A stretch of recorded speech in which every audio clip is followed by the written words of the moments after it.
Hello everyone, this is Pooja Sharma from Pooja Sharma classes. उम्मीद करती हूँ आप सब अच्छे होंगे। तो आज हम डिस्कस करेंगे आपके साथ यहाँ पे हिंदी वर्णमाला को। हिंदी वर्णमाला की हमारी यह पहली क्लास है, इसको हम आपके साथ डिस्कस करेंगे। बहुत ही बेहतरीन तरीके से हमारी यूपी टेट की सभी क्लासेस चल रही हैं, तो आप अभी से अपनी तैयारी को करना स्टार्ट कर दीजिए यूपी टेट के लिए। तो चलिए स्टार्ट करते हैं, समझते हैं। बहुत ही बेहतरीन तरीके से यहाँ पे वर्णमाला को डिस्कस करेंगे। आपको वीडियो पसंद आती है तो वीडियो को लाइक ज़रूर कर देना और अपने दोस्तों के साथ शेयर कर देना। चैनल पर नए आए हैं तो चैनल को सब्सक्राइब कर लेना। समझते हैं, वर्णमाला में हम वर्ण की बात करते हैं तो यह वर्ण होते क्या हैं। वर्ण के बारे में यहाँ पे हम बात करते हैं तो क्या होते हैं वर्ण। सबसे छोटी सार्थक ध्वनि की इकाई जिसके क्या न हो सके, टुकड़े न हो सकें, वर्ण कहलाते हैं। यहाँ पे आपको बताया गया है कि सबसे छोटी क्या है, सार्थक ध्वनि है जिसके क्या नहीं हो सकें, टुकड़े न हो सकें, वही आपके क्या कहलाते हैं, वही आपके वर्ण कहलाते हैं। जिनके हम टुकड़े नहीं कर सकते हैं, जिस ध्वनि के हम टुकड़े नहीं कर सकते हैं, वही आपके क्या कहलाते हैं, वर्ण कहलाते हैं। हम यहाँ पे बात करते हैं, जैसे वर्ण की हम बात करें तो आपके कौन कौन से होते हैं, जैसे अ, आ, ई, उ, ऋ, ए। यह आपके ऐसे वर्ण हैं, हम इनके क्या नहीं कर सकते, इनके टुकड़े नहीं कर सकते, इनको अलग अलग खंडों में इनको नहीं बांट सकते। यही चीज़ हमारी वर्ण कहलाती है। यही चीज़ हमारी क्या कहलाती है, वर्ण कहलाती है, जिसके हम टुकड़े नहीं कर सकते। आपको ध्यान रखना है। आगे बढ़ते हैं, अब हम बात करते हैं यहाँ पे वर्णमाला की। वर्ण की हमने बात की, वहाँ पे जिसके हम टुकड़े नहीं कर सकते वह वर्ण होते हैं। और वर्णमाला की मैं यहाँ पे बात करूँ आपसे तो शब्दों के व्यवस्थित क्रम को क्या कहते हैं, वर्णमाला कहते हैं। शब्दों के एक ऐसे क्रम को, एक व्यवस्थित क्रम को, एक लगातार क्रम को हम क्या बोलते हैं, वर्णमाला कहते हैं। जैसे हम यहाँ पे बात करते हैं आ, ई, उ। इस तरीके से हमारा यह जो क्रम है लगातार चलता रहता है, एक व्यवस्थित रूप में चलता रहता है।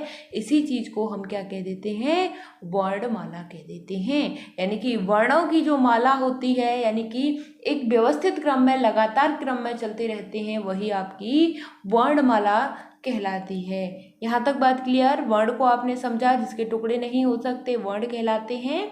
और वर्णमाला की बात करें तो एक व्यवस्थित क्रम में होते हैं, वही आपकी वर्णमाला कहलाती है।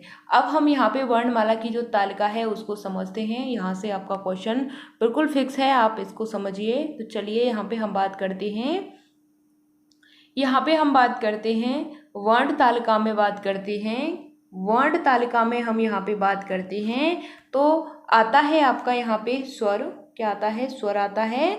और आपका क्या आता है, व्यंजन आता है। स्वर और व्यंजन आपके यहाँ पे दो हो जाते हैं वर्ण तालिका में।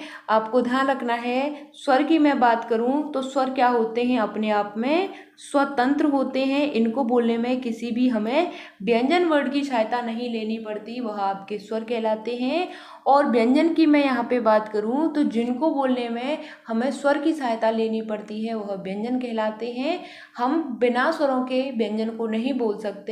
और जो स्वर होते हैं यह अपने आप में स्वतंत्र होते हैं, यह बात आपको ध्यान रखनी है। स्वर में हमें किसी भी व्यंजन की सहायता नहीं पड़ती है, लेकिन आपके यहाँ पे जो व्यंजन होते हैं इनको बोलने में किसकी सहायता लेनी पड़ती है, स्वर की सहायता लेनी पड़ती है। स्वर की मैं यहाँ पे बात करूँ तो हिंदी में स्वर कितने होते हैं, 11 होते हैं। और व्यंजन की मैं बात करूं तो 33 व्यंजन होते हैं। और इसी तरीके से मैं यहाँ पे संस्कृत के स्वरों की बात करूं तो संस्कृत में स्वर आपके 9 हो जाते हैं। ठीक, चलिए यहाँ पे और समझते हैं इनको। यहाँ पे समझते हैं कि जो आपके स्वर होते हैं कितने प्रकार के होते हैं और कौन कौन से स्वर होते हैं। तो यहाँ पे हम बात करते हैं, स्वर आपके यहाँ पे 3 प्रकार के होते हैं। यहाँ पे आपको दो दे रखे हैं, ह्रस्व स्वर और दीर्घ स्वर। एक और होता है आपका यहाँ पे प्लुत स्वर। ठीक, प्लुत स्वर होता है, यह बात आपको यहाँ पे ध्यान रखनी है। 3rd नंबर पर यह आपका आ जाता है। ठीक, अब हम बात करते हैं ह्रस्व स्वर की। तो ह्रस्व स्वर में आपके 4 आते हैं। ह्रस्व स्वर में आपके 4 वर्ण आते हैं। कौन कौन से आते हैं, अ, ई ऊ और री। क्या आता है? अ ई ऊ री, यह आपके 4 आ जाते हैं। और इनको बोलने में क्या लगता है? इनको बोलने में कम समय लगता है। इनको बोलने में कितना समय लगता है? कम समय लगता है। दीर्घ की मैं बात करूं तो ह्रस्व स्वर से ज़्यादा इनको बोलने में समय लगता है। और इसमें दीर्घ की बात की जाती है। दीर्घ का मतलब होता है बड़ा। क्या होता है? बड़ा होता है। तो यहाँ पे बड़ा वाला आ आएगा, बड़ी वाली ई आएगी, बड़ा वाला ऊ, और छोटी ए, बड़ी ए, छोटा ओ और बड़ा वाला ओ। इस तरीके से आपके यहाँ पे 7 आ जाते हैं। इन्हीं को हम क्या बोलते हैं? दीर्घ स्वर बोलते हैं। और आगे बात करते हैं प्लुत स्वर की। तो प्लुत स्वर होता है आपका, क्या होता है? प्लुत स्वर होता है। यह कैसा होता है? इसकी मैं आपसे यहाँ पे बात करूँ तो यह स्वर आपका यहाँ पे, जैसे जिनको बोलने में 3 मात्रा का समय लगता है वह आपके प्लुत स्वर होते हैं। जैसे मैं बात करूँ यहाँ पे राम की, तो राम हम इस तरीके से बोलते हैं। तो यह आपका क्या हो जाता है? यह एस वाला साइन है, इसको हम लंबा खींच देते हैं। जैसे राम। ओम की बात करें तो यह आपके किसके अंतर्गत आते हैं? यह आपके प्लुत स्वर के अंतर्गत आते हैं। कई बार एग्जाम में यहाँ से पूछा गया है तो आपको पता होना चाहिए। अब हम यहाँ पे बात करते हैं व्यंजन वर्ड की। तो इनकी संख्या मैंने आपको बता दी 33 होती है। स्वर की संख्या बता दी मैंने आपको यहाँ पे 11 होती है। अब हम व्यंजन की बात करते हैं तो यह 4 प्रकार के होते हैं। स्वर आपके यहाँ पे 3 प्रकार के होते हैं। तो व्यंजन में आपके आते हैं यहाँ पे स्पर्श व्यंजन। क्या आता है? स्पर्श व्यंजन आता है। तो स्पर्श व्यंजन को समझते हैं। तो स्पर्श व्यंजन की मैं यहाँ पे बात करूँ तो क वर्ग से लेकर कहाँ तक होता है? यह आपका प वर्ग तक होता है। क वर्ग से लेकर आपका प वर्ग तक होता है। यही आपका क्या कहलाता है? यही आपका यहाँ पे स्पर्श व्यंजन होता है। और इनकी संख्या की मैं बात करूँ तो इनकी संख्या 25 होती है। प्रत्येक वर्ग में 5-5 आपके अक्षर होते हैं, वर्ण होते हैं। इसको मिला करके क्या बन जाते हैं? आपके 25 हो जाते हैं। यही आपके क्या कहलाते हैं? स्पर्श व्यंजन कहलाते हैं। और यहाँ पे ड और ढ आ जाता है तो इनको मिलाकर के 27 हो जाता है। लेकिन आपको एग्जाम में पूछा जाए कि जो आपके स्पर्श व्यंजन होते हैं इनकी संख्या कितनी होती है, तो इनकी संख्या आपकी 25 हो जाती है। ठीक। और यह क वर्ग से लेकर कहाँ तक होते हैं? प वर्ग तक होते हैं। अब हम आगे बात करते हैं अंतस्थ की। अंतस्थ की बात करते हैं तो इनमें आपके यहाँ पे 4 वर्ण आते हैं। 4 वर्ण आते हैं। कौन कौन से आते हैं? य, र, ल और व। कौन कौन से हो जाते हैं? य, र, ल और व आपके 4 वर्ण हो जाते हैं। इनको हम क्या बोलते हैं? अंतस्थ वर्ण बोलते हैं। यहाँ तक बात क्लियर? इनको हम अंतस्थ वर्ण बोलते हैं। अब हम यहाँ पे बात करते हैं ऊष्म की। ऊष्म की मैं यहाँ पे बात करूँ तो इसके अंतर्गत आपके यहाँ पे 4 वर्ण आते हैं। कौन कौन से आते हैं? इनकी संख्या 4 है। तो यहाँ पे आपके स, श, स और ह कौन कौन से हो जाते हैं? आपके श, श और आपका श और ह। ठीक। यह आपके हो जाते हैं। आपको ध्यान रखना है यह आपके 4 वर्ण आपके किसके अंतर्गत आते हैं? ऊष्म वर्णों के अंतर्गत आते हैं, जिनको बोलने में हमारे मुख से सीटी की ध्वनि के रूप में आवाज़ निकलती है। वही आपके ऊष्म व्यंजन कहलाते हैं। यहाँ तक बात क्लियर? अब हम यहाँ पे और बात करते हैं। यहाँ पे हम बात करते हैं संयुक्त की। तो संयुक्त का मतलब होता है जोड़ना। क्या होता है? जोड़ना, यानी कि मिश्रित होता है, यानी मिलकर के बने होते हैं। इन्हीं को हम क्या बोलते हैं? संयुक्त व्यंजन बोलते हैं। इनकी संख्या 4 होती है। यहाँ पे हम समझते हैं कौन कौन से होते हैं। तो क्ष होता है, त्र होता है, ज्ञ और श्र होता है। संख्या की बात करूँ तो 4 इनकी संख्या होती है। आप इस वर्ण तालिका को आप अपनी कॉपी में ऐसी तरीके से नोट कर लीजिएगा। आप जब मैं आपको यहाँ पे क्लास करा रही हूँ तो आप साथ ही साथ इनको नोट करके चलना। आपकी जो समझ है, आप चीज़ों को समझ भी रहे हैं और साथ ही साथ अपने हाथों से नोट्स बना रहे हैं, लिख रहे हैं, वह भी आपके डायरेक्ट माइंड में सेट होता है। तो आप नोट्स बनाते चलिए साथ ही साथ। ठीक। बहुत ही महत्वपूर्ण यह आपकी तालिका है यहाँ पे। तो चलिए आगे बढ़ते हैं। अब इनके बारे में थोड़ा सा यहाँ पे हम डिटेल से समझते हैं। स्वर की मैंने आपसे यहाँ पे बात की, तो स्वर की संख्या की बात की तो कितनी होती है? स्वर की संख्या आपकी यहाँ पे 11 हो जाती है। स्वर की मैंने यहाँ पे बात की तो कितनी हो जाते हैं? 11 हो जाते हैं।